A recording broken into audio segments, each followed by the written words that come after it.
The room went dead silent the moment I stepped in. Not a polite kind of quiet. No, this was a cold vacuum, like someone had pulled the air straight out of their lungs. My mother froze mid-laugh, champagne flute trembling in her hand. My brother's eyes locked on mine like he'd seen a ghost. And in a way, he had. The Carter family reunion was never supposed to include me. I wasn't even supposed to be alive. I took one step forward. The heels I hadn't worn in months clicked sharp against the hardwood floor. Aunt June's eyes widened, but not in fear, in recognition. She knew. She had always known. I didn't say a word. Not yet. I just let them look at me. Unspoken questions filled the air like smoke. Where has she been? How is she alive? Why is she here? And then I saw him, my father. Stoic, silent. His jaw clenched so tight I thought it might crack. He didn't even blink. My mother finally broke the silence. Her voice was thin, cracking. Evelyn? She said it like a prayer, like the name alone might erase what they'd done. I tilted my head, let the moment stretch. Then I smiled, and said it loud enough for everyone to hear.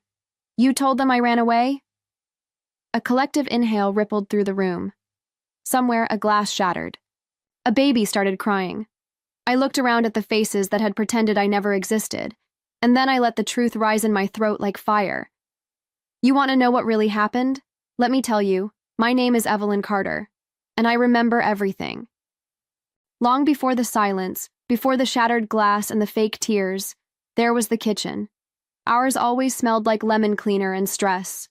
Every Sunday morning, my mother would wipe the counters 3 times over, muttering about presentation, like someone was about to judge us. No one ever came. She had a voice that could slice through bone, sharp, bitter, always trembling on the edge of something cruel. You're so ungrateful, Evelyn. Do you ever think about how hard I work? It didn't matter if I was setting the table or breathing too loud. I was always too much, and never enough. My father? He sat behind the newspaper. Always behind. The damn newspaper. I don't even know what he read. Maybe he just used it to hide. And then there was Ryan, my older brother. The golden one. Quarterback, honors student. Never got grounded, not once. When I stayed out 10 minutes past curfew, I was a problem. When Ryan crashed Dad's car into a mailbox, Mom made cupcakes and called it a growing experience. Wasn't angry back then. Not really. Just tired. By the time I was 19, I had started community college and worked late nights at a diner off Route 12. My shifts ended at 2 a.m. I'd come home dead on my feet, and still get scolded if I forgot. To wipe my shoes. That night. It started with burnt toast and ended with a slap. You're not going to throw your life away like some waitress tramp. That's what she said. Loud, sharp, cruel. I remember my hand shaking as I grabbed my jacket. The porch light flickered, behind me as I walked into the dark. Just a few blocks to clear my head, I told myself. Just breathe. Just breathe. The air was cold. My breath came out in clouds. It was late, quiet, empty streets and the hum of streetlights. My thoughts were loud, though, pounding against my skull. I didn't know that would be the last time I saw my house for almost a year. I didn't know someone I loved would be behind the wheel, and I definitely didn't know they'd all pretend. I was never coming back, but that was before. Before the blood, before the coma, before the lies, before I remembered. I don't remember the sound of the car. I remember the cold, the way it seeped into my jeans, into my shoes. I remember the silence of the street, how empty it all felt. Like I'd walked right off the edge of the world. Streetlights buzzed. Overhead, flickering in and out like they couldn't decide whether to keep shining. My hands were stuffed in my jacket pockets, fists clenched. My mother's words still rang in my ears. You're pathetic, Evelyn. Just like your father's side. I didn't even know what that meant. I just knew it hurt. I turned the corner near the old gas station, the one that had been shut down since I was 10. That's when I saw the headlights. Fast. Too fast. I didn't even have time to move. I felt it, a hot white impact, like getting hit with lightning. My body lifted off the ground, then nothing, just black. When I woke up, everything was wrong. The ceiling was too white, the sheets too stiff, my mouth was dry like sandpaper. There were wires coming out of my arms, beeping machines beside me, a nurse hovering just out of focus. "Hey," she whispered. "You're okay. You're at County General. You've been out a while." I tried to speak. Nothing came out. My throat felt raw, like I'd swallowed fire. "Don't panic," she said gently.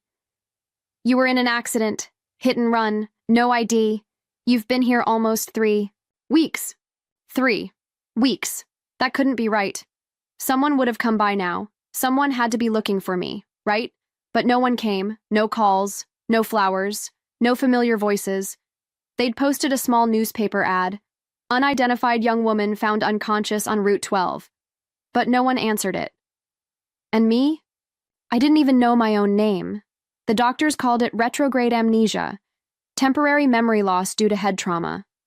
I remembered things like colors and music, but not my birthday. Not my parents' names. Not who I was. Sometimes I'd catch glimpses, a woman yelling, a car door slamming, the smell of cinnamon toast, but none of it made sense. I was a blank slate, a question no one wanted the answer to. They moved me to a long-term care facility downtown.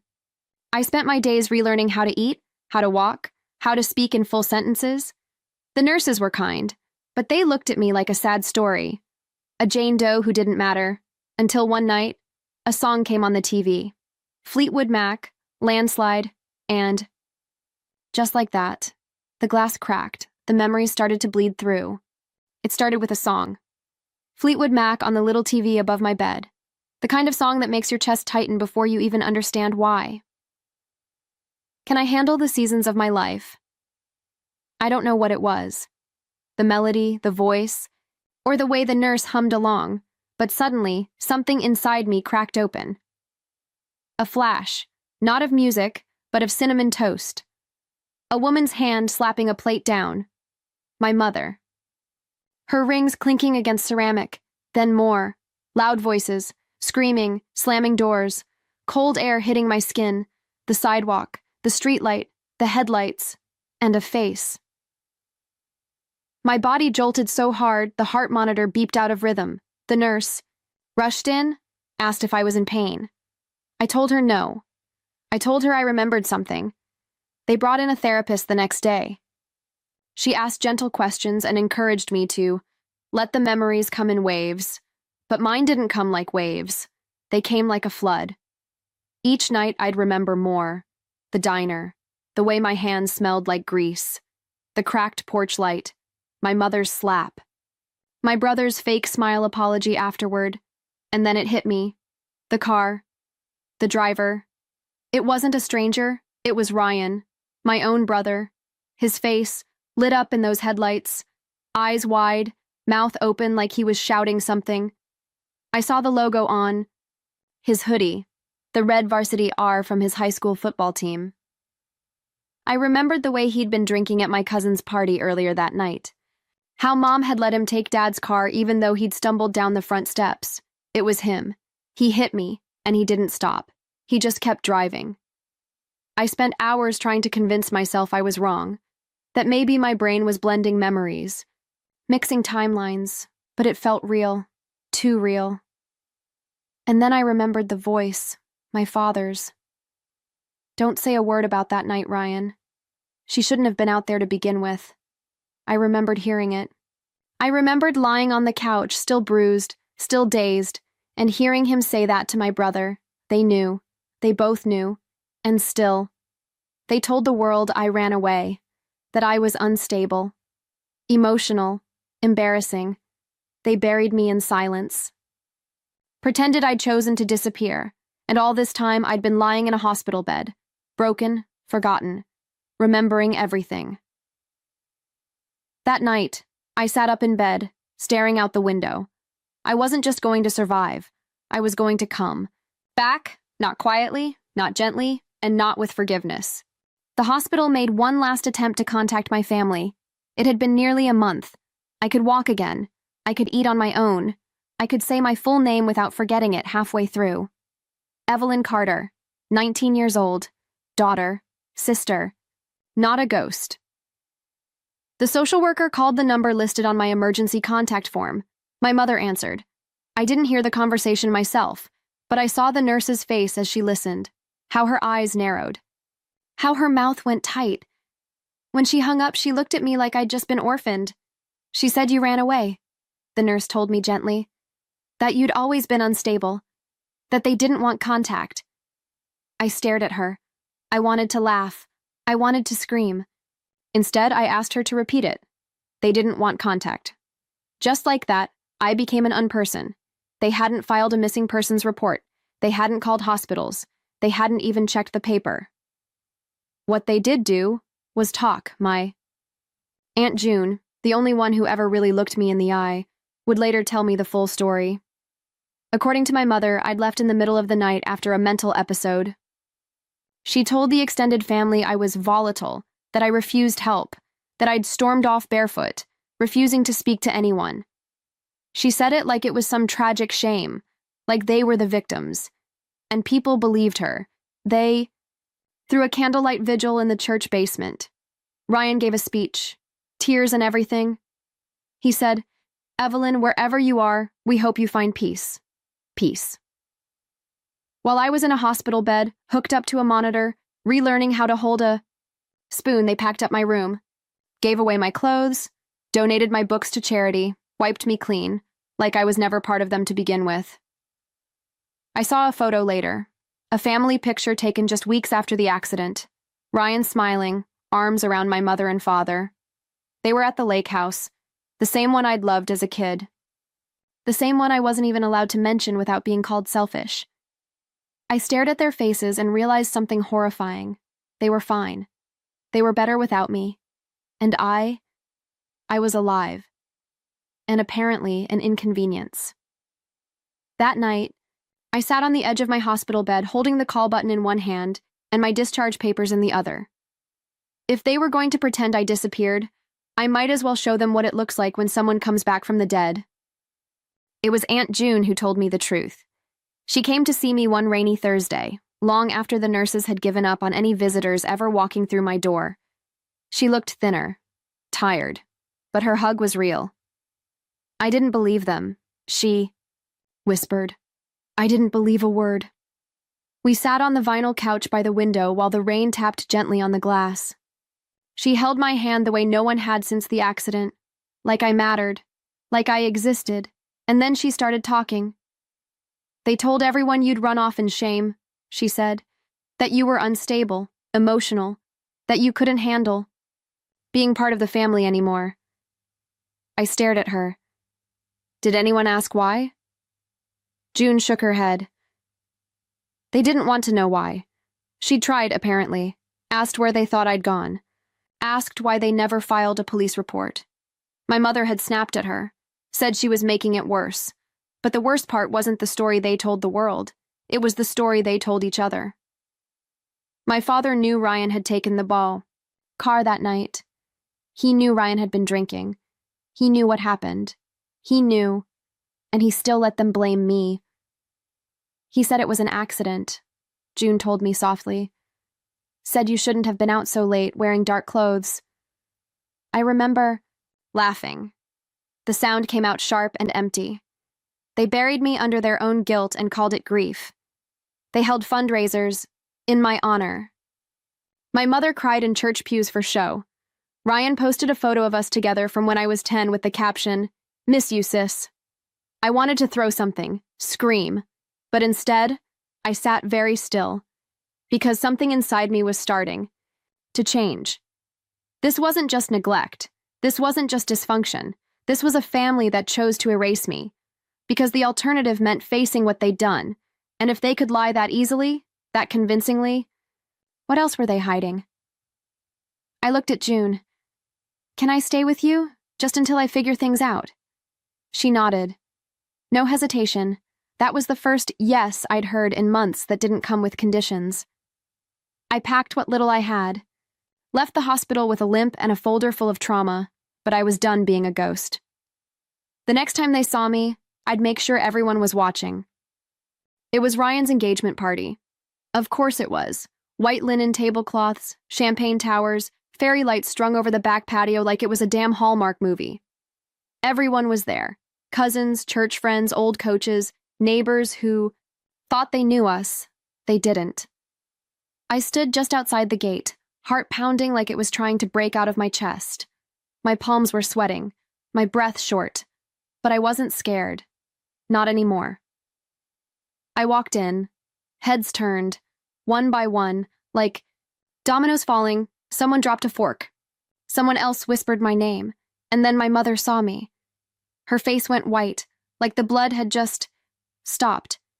She took a single step back, gripped the edge of the table. Ryan turned. He was laughing, mid-toast, until his eyes locked on mine. He choked on his words. His fiancée touched his arm. "Who is that?" she whispered. He didn't answer. I walked straight through the center of the patio, letting the silence bloom around me like smoke. My Aunt June was there. She nodded. "Just once, Evelyn," my mother finally said, voice trembling. "You look, well." I smiled, sharp, measured. "You told them I ran away." Someone gasped. A guest shifted uncomfortably. My father cleared his throat.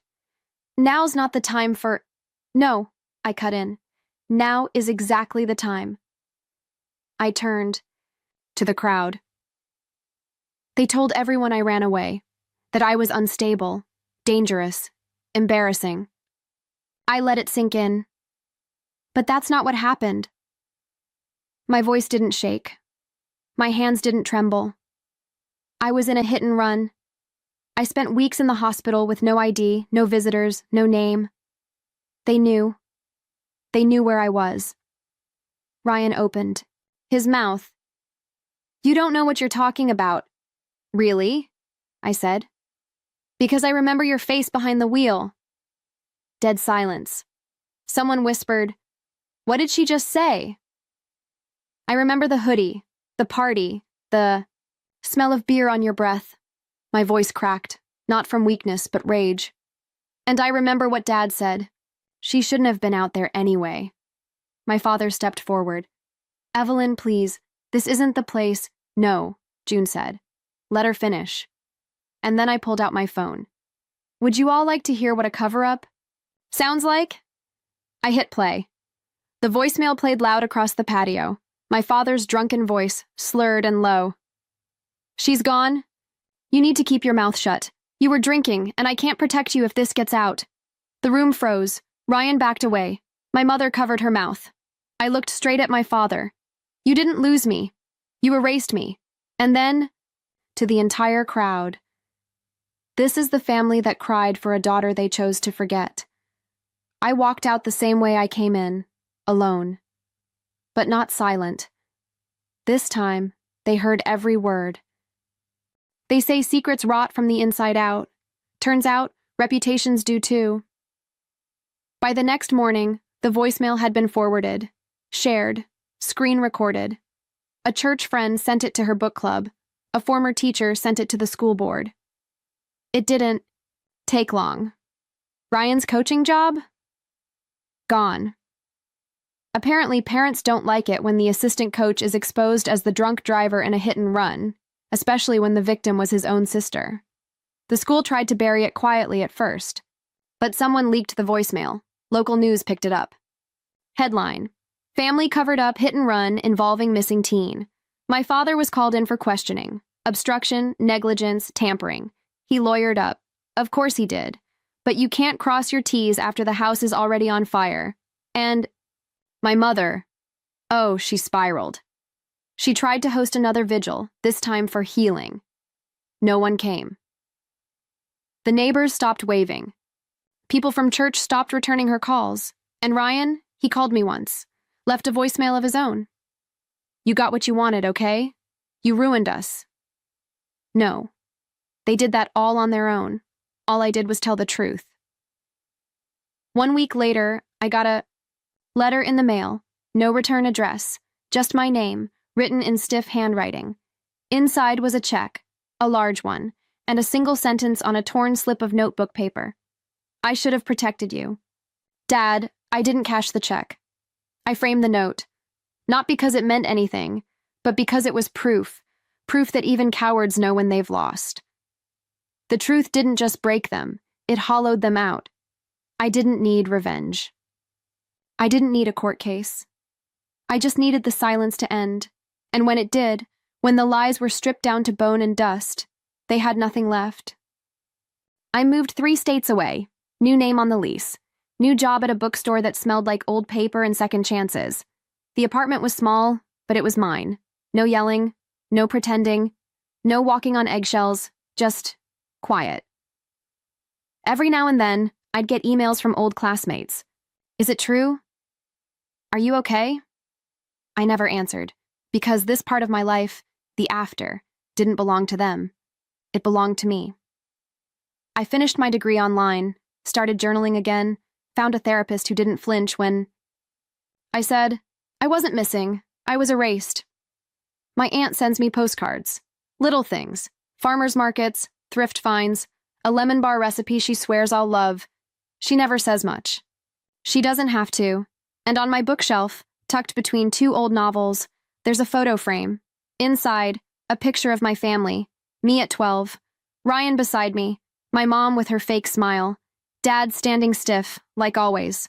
I burned the edges, just enough to remind myself it was real, and that I survived it, not to keep the pain, to remember the truth, because the truth didn't just set me free, it rebuilt me. Revenge wasn't the point, freedom was.